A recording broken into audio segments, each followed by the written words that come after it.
Ladies and gentlemen, we're going to start in 2 minutes. Can we please take our seats?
Ladies and gentlemen, please welcome Her Excellency Ms. Doris Lethard, President of the Swiss Confederation.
Thank you very much, ladies and gentlemen. Now we will have the pleasure to enjoy a cultural performance by Swiss artist Enrico Lenzen. Enrico Lenzen is known for a cool combination of Swiss musical tradition with modern style, using digital technology to create a new musical experience. He is the holder of multiple national awards and has performed in numerous national and international events. Enjoy. 国家跟国际的活动，现在请大家欣赏。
Thank you. Distinguished delegates, ladies and gentlemen, welcome to the 12th meeting of the Internet Governance Forum. It is my honor to give the floor to Her Excellency, Ms. Doris Leuthard, President of the Swiss 互联网 Confederation. 平台第12届论坛的工作，现在请瑞士联邦主席。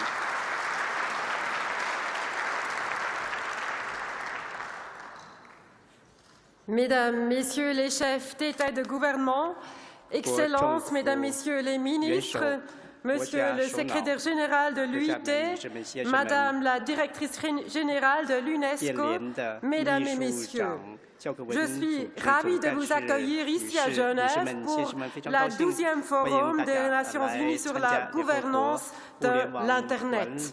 C'est à 2 pas d'ici, Mesdames et Messieurs, que Sir Timothy Berners-Lee a inventé le World Wide Web au CERN en 1989.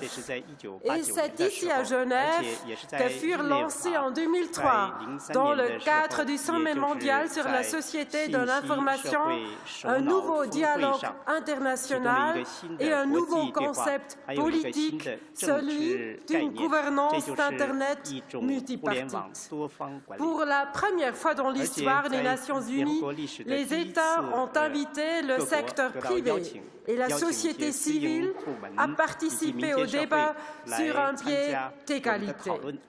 Naturellement, nous sommes fiers que le forum de FGI 2017 puisse profiter de la solide expérience de la Genève internationale dans de nombreux thèmes centraux pour la numérisation.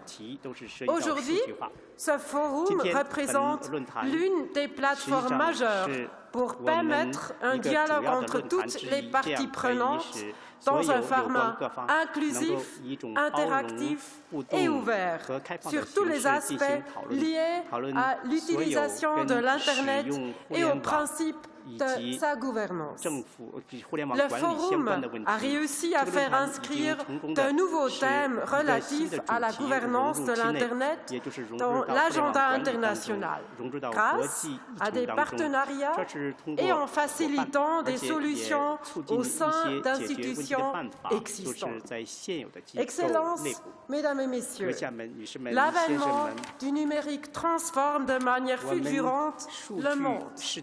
Des thèmes comme l'accès de tous à l'Internet, l'impact de la numérisation sur les objectifs de développement durable, mais aussi la cybersécurité doivent être traités de concert.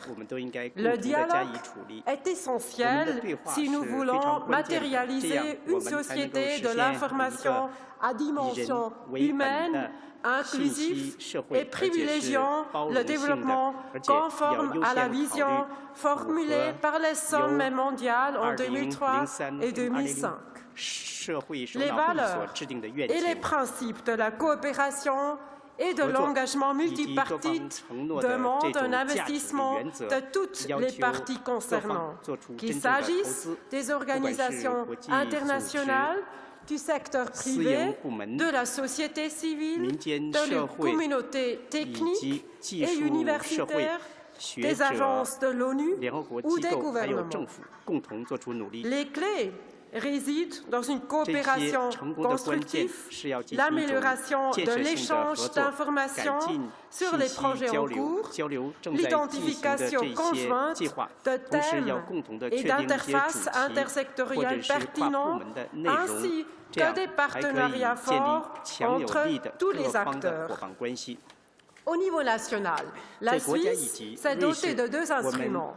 Premièrement, nous avons développé en avril 2016 la Suisse numérique et deuxièmement, un dialogue constant avec tous les acteurs de la numérisation.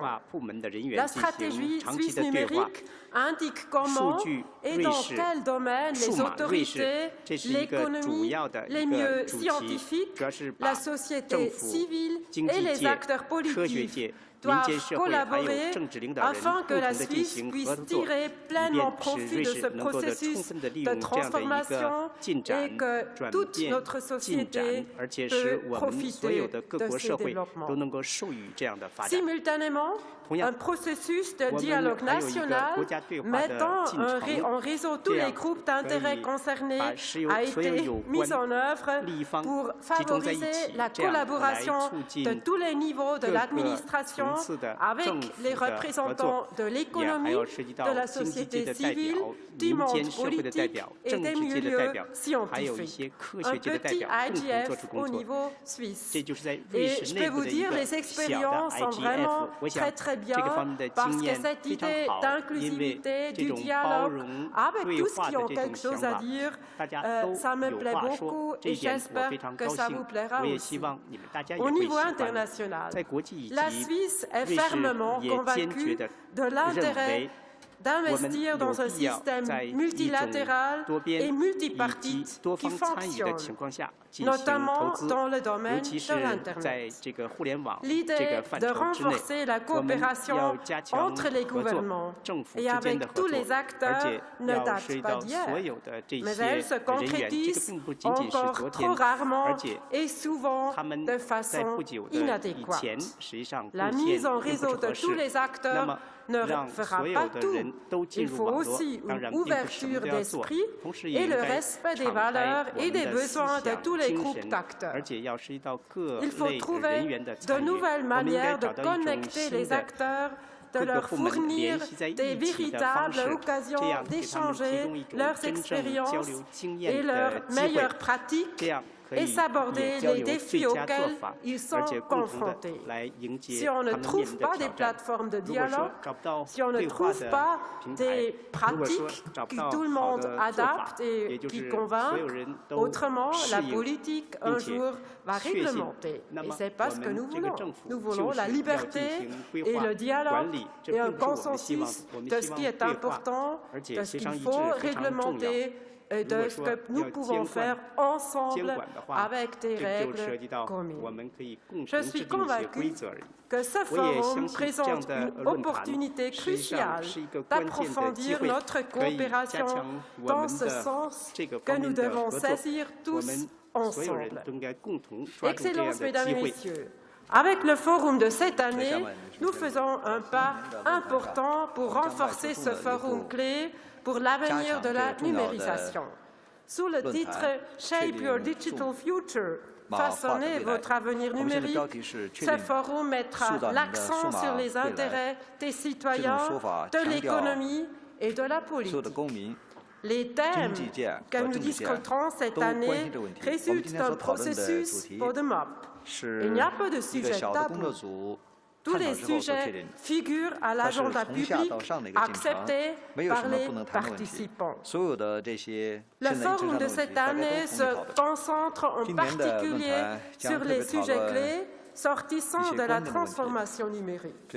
À cet égard, le vaste programme touchera la politique des données, très important pour les gouvernements, la cybersécurité, économie et politique ont une idée là-dessus, le fossé numérique, notamment entre les sexes, le développement durable universel et les changements dans la communication médiatique. Nous espérons que les discussions et échanges des prochains jours contribueront de manière décisive à trouver des réponses communes aux défis d'une numérisation qui bouleverse fondamentalement notre vie et que les informations et les outils fournis par la Geneva Internet Platform, soutenus par la Suisse, vous y seraient utiles. Nous vous encouragerons à continuer à bâtir les fondements d'une société de l'information solidaire et ouverte, qui ouvre les portes d'un futur numérique commun, plus juste et plus équitable. Au nom du Conseil fédéral suisse, du Conseil d'État et de la République et canton de Genève, ainsi du Conseil administratif de la ville de Genève, j'ai le plaisir de vous inviter à une réception qui se tiendra de 18h30 ce soir dans les locaux de l'Organisation mondiale de la propriété intellectuelle.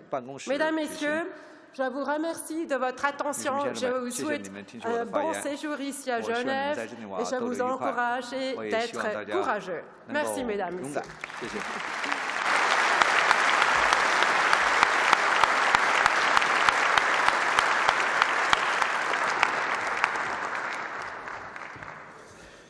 Thank you very much, Your Excellency. Now, we will have a video message from the United Nations Secretary General, Mr. Antonio Guterres.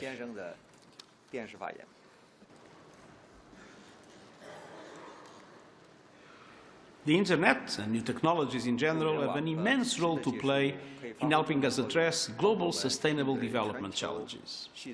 But there is a growing danger that the Internet can be used for polarization, division and criminal activity.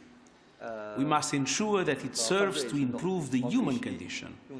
That means bridging digital divides based on locality, means and gender. And it means establishing governance that supports innovation while respecting human rights and protecting society. I wish you a successful forum. The United Nations looks forward to working with all of you to realize the vast promise of the Internet for a better world for all.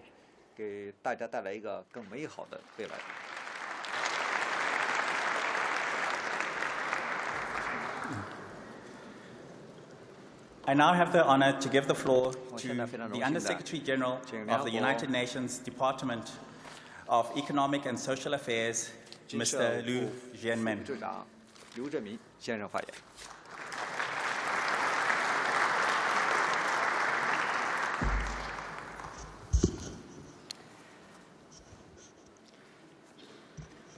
Your Excellency, Madame Letarte, President of the Swiss Confederation, Your Excellencies, distinguished delegates, ladies and gentlemen, on behalf of the United Nations Secretary General, I'm honored to welcome you all to the 12th annual meeting of the Internet Governance Forum. This is the second time the forum is taking place at UN premises. After 2011 IGF in Nairobi, I'm also honored to welcome you to the United Nations. We are now in Geneva, the place where the foundations of this forum were set. So I'd like to take this opportunity to remind us all about how the forum was created and why. Exactly 14 years ago, in December 2003, the government of Switzerland hosted the first phase of the World Summit on the Information Society, the WSIS. The summit was focused on identifying concrete action lines to advance the information society and the use of information and communications technologies as tools for development. The summit brought into focus the concept of Internet governance, which remains critical today for developing Internet policy in an open, transparent, inclusive, and multi-stakeholder manner. The final document of the Geneva Summit requested the United Nations Secretary General to set up a multi-stakeholder working group on Internet governance, whose report, released in June 2005, paved the way to the establishment of the Internet Governance Forum. The Tunisia Agenda on the Information Society, adopted at the end of the second phase of WSIS in November 2005, considered the recommendations of the working group and mandated the United Nations Secretary General to convene the Internet Governance Forum. Today, the IGF, and the multi-stakeholder, open and inclusive forum on Internet-related policy issues remains vital. Previous on, the forum is returning to Geneva, a place where it all started. I would like to thank the government of Switzerland for hosting us here. Madam President, and Madam, Mr. Mode, the Conseil d'État, and Mr. Pagani, the Mayor of Geneva, thank you for being our host. Geneva is also home to many international and intergovernmental organizations. This IGF is a timely opportunity to further integrate the experience and expertise of these organizations into a global internet governance process. I was fortunate to work with many of them during my service as permanent representative of China to the United Nations Office in Geneva and other international organizations in Switzerland from 2012 to 2013. So it is also homecoming for me on a personal level. Why did I start with such a history lesson? Simply because I believe that while we try to prepare ourselves for the future, we should always be aware of the past to understand why we are where we are. Over the past 12 years, the IGF has made crucial contributions to public policy on Internet, from human rights online to cybersecurity to critical Internet resources and to harnessing the Internet for sustainable development. The world has undoubtedly changed since 2003, and the Internet has changed too. In 2003, we were talking about the information society. Now we talk about digital economy, front issues, digitalization, Internet of Things, and artificial intelligence, among others. The Internet and digital technologies have become more and more part of our lives and societies. The challenge we face is how to harness the technologies to maximize the benefits to society while minimizing the negative impact. The theme of this year's IGF is Shape Your Future, Shape Your Digital Future. A key question is how we can make sure that the information and communication technologies do not create more divides among people and regions, and how we shape our digital future in a way that bridges the divides and brings societies together, not just today's generations, but also tomorrow's. This is where the IGF continues to add value by serving as an open and inclusive space that fosters discussions and collaborations on these critical policy issues. The United Nations General Assembly recognized this relevance and the potential of the IGF when it renewed the mandate of IGF in 2015. The renewal of the IGF mandate came just a few months after adoption of the 2030 Agenda and the SDGs. The importance of information and communication technologies is elaborated as a part of SDG 4, SDG 5, SDG 9, and SDG 17. I want to draw your attention to SDG 9, which calls for significantly increasing access to information and communication technology and striving to provide universal and affordable access to the Internet in these developed countries by 2020. Achieving this target is just 3 years away. I believe the outcome of the IGF community's work will be a valuable contribution toward the SDGs and a more inclusive and sustainable digital future for all. As the week ahead unfolds, I hope it will give you more reasons to continue to be part of the IGF process, globally, but also within your regions and countries. I wish you all to have a fruitful discussion and a pleasant stay in Geneva. I thank you.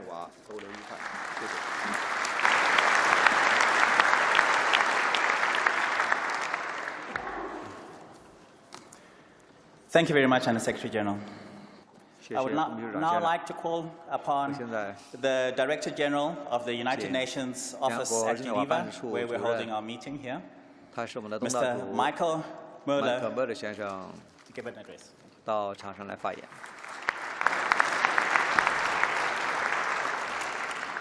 Thank you.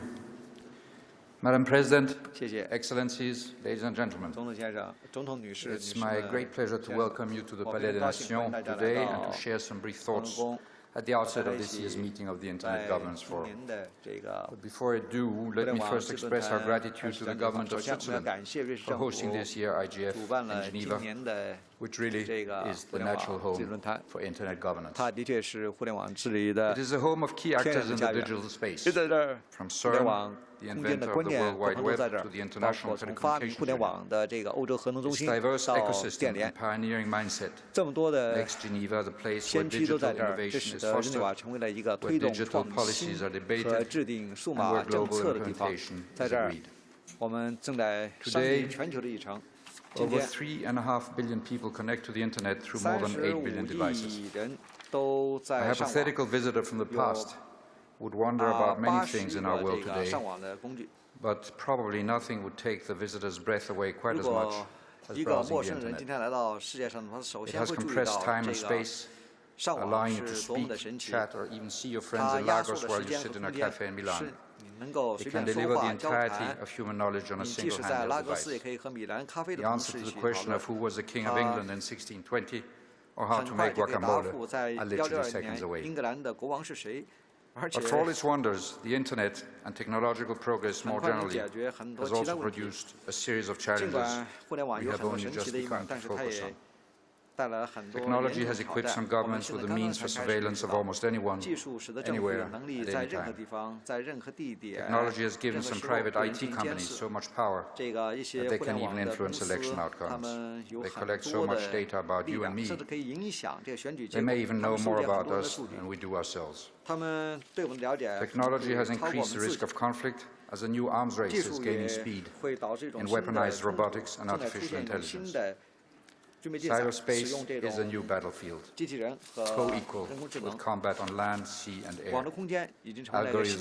Algorithms can be as powerful as tanks, bots as destructive as bombs. And technology has strained society's cohesion as it shifts the distribution of income from labor to capital. Automation creates new opportunities, but threatens to make almost half of all existing jobs redundant. And how can we train the millions of jobless people so that they can acquire the necessary qualifications for the new jobs that will be created? Taken together, yesterday's optimism has somehow given way to today's trust deficit. To safeguard the good and tame the bad of tomorrow's technologies, we are faced with an urgent governance challenge. And this governance challenge will hardly be solved through traditional forms of regulation, although they certainly have a role to play. But the pace and scale of technological innovation is so swift and so broad, traditional regulation as managed by governments or intergovernmental organizations invariably fails to keep up. Which means that the only way to establish mechanisms of regulation fit for our brave new digital world will have to be different. It will need to be people-centered and inclusive, combining all stakeholders, governments, companies, scientists, civil society, and academia. All of them are present here today in Geneva, making it the place to develop the regulatory frameworks we need. Flexible enough to allow for innovation to prosper, but protective enough to preserve the social cohesion of our societies. This is, in a nutshell, is the ambition and the value of the UN Internet Governance Forum, and it is also your challenge for the next couple of days. And I wish you much success. Thank you very much.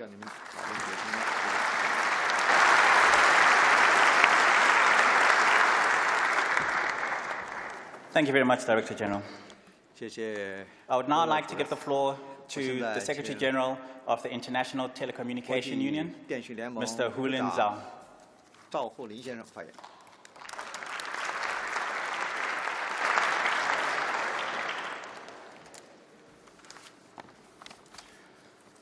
Madam la Présidente, Switzerland, Mr. Under Secretary General of the United Nations, Mr. Director General of UNOC, Mr. Assistant Director General of UNESCO, Monsieur le Conseil cantonal, and Monsieur le Maire de Genève. Ladies and gentlemen, good afternoon. So much progress has been made in information and communication technologies over the past 2 decades. ICT has transformed people's lives around the world, and they have a critical role to play in helping to achieve the 2030 agenda for sustainable development.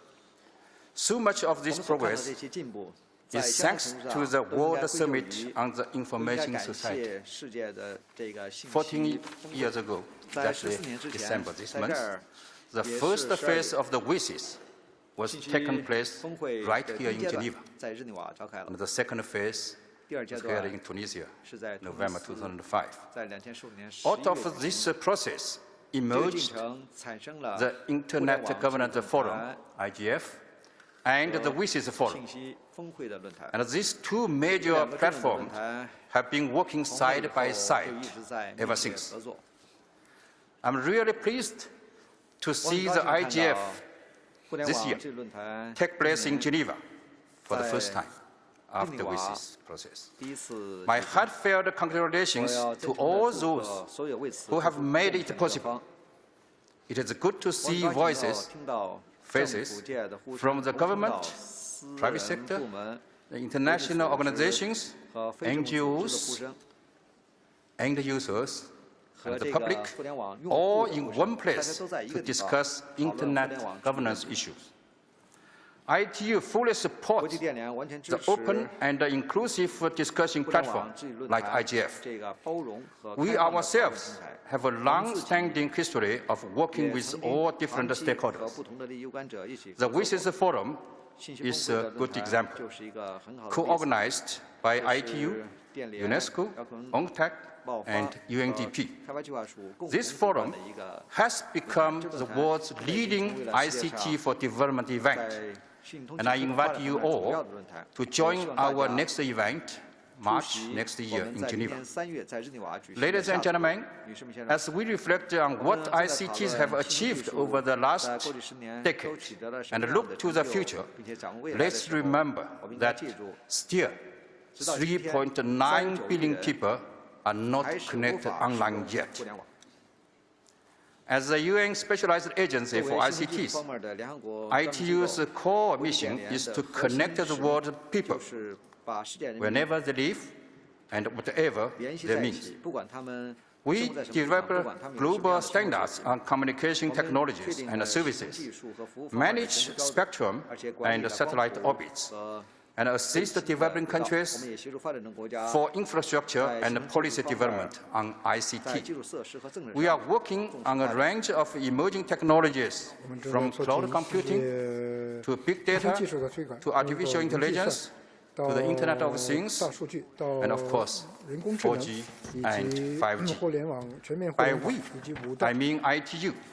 Our membership of 193 member states and over 800 private sector entities, international and regional organizations, academia, and civil society, including those technical giants like Google, Facebook, and Alibaba, who joined us since 2015 and 2016.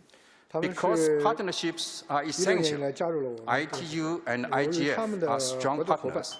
And I'm happy to see our cooperation with organizations like ICON also further strengthened.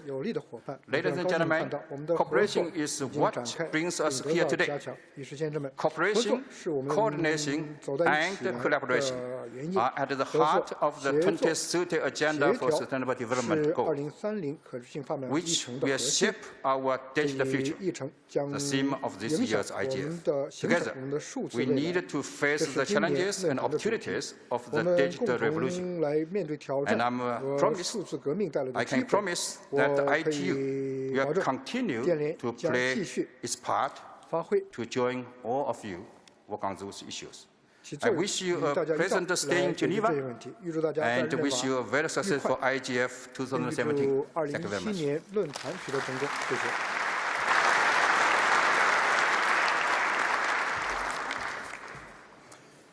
Thank you very much, Mr. Secretary General. 非常感谢秘书长。 I now have the pleasure to call 我现 the 在高兴地 Assistant 邀请 Director General of the United Nations 联合国 Educational, Scientific and 教科 Cultural 文组 Organization, 织 Mr. Frank LaRue. 助理总干事拉鲁先生发言。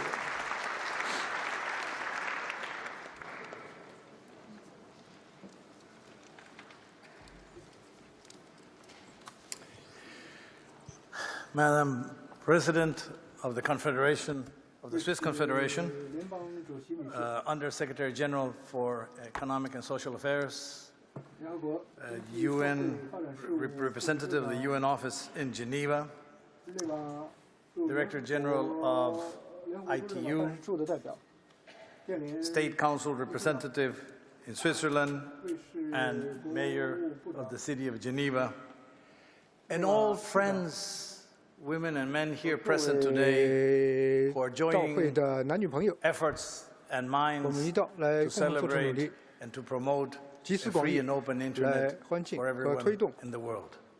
It's with great pleasure that I bring the congratulations of the Director General of UNESCO, Madame Audrey Azoulay, to the Swiss Confederation for having sponsored this event in, we understand, in very hasty and difficult circumstances, but a very important decision to be able to carry out progressively every single year an IGF meeting. For us, from UNESCO, it's very important to understand that the building of Internet began with the sharing of knowledge between academics. And it pretty soon became a necessity for everyone in society. And eventually states understood that it was the sharing of information and knowledge to build knowledge societies and to be able to develop democracies with participation of citizens, but also to reach democratic development and sustainable development.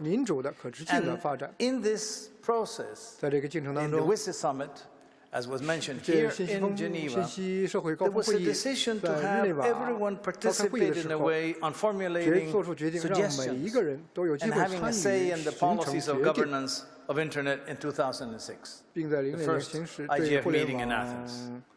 And since then, subsequently, the meetings have remained. I remember that initially the decision was for 5 years, just to see how this experiment could carry out. But 5 years went by, and everyone was satisfied, and the nature of the debates began to change. Because obviously, Internet technologies and ICTs were moving ahead, but also the needs of societies were changing.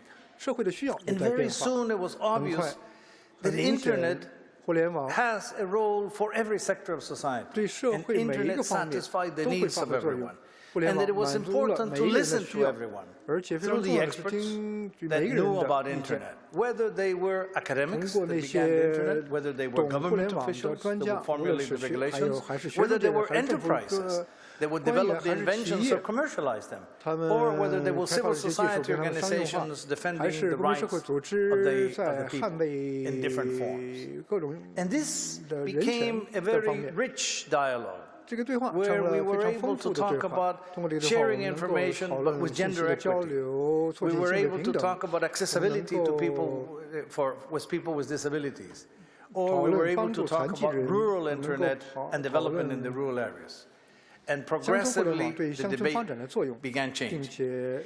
I believe there's only one area in which we have not been successful. We have also been able to reach cultural diversity and the dimension of linguistic expressions around the world, to which we still have to grow, but has progressed in time. But the one issue that we still, I think, have lacking is the possibility of making Internet a stronger and better peace builder by sharing the information. UNESCO in its constitution has a beautiful phrase that says it is an institution to build peace by facilitating the free flow of ideas and knowledge between peoples of the world. Well, this free flow of ideas and knowledge is basically the role of Internet as well.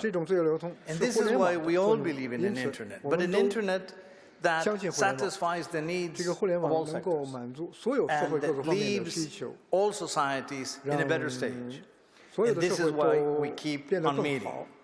But today, I would say, we have a bigger challenge, and it has already been mentioned by two of my predecessors. Today, we're moving into a different era of ICTs and digital communication and Internet. We're talking about Internet of Things. We're talking about analysis of big data. We're talking about questions of privacy or not privacy. Or we're talking about issues that will relate to artificial intelligence, and will that provoke unemployment or not? We're moving into a new phase that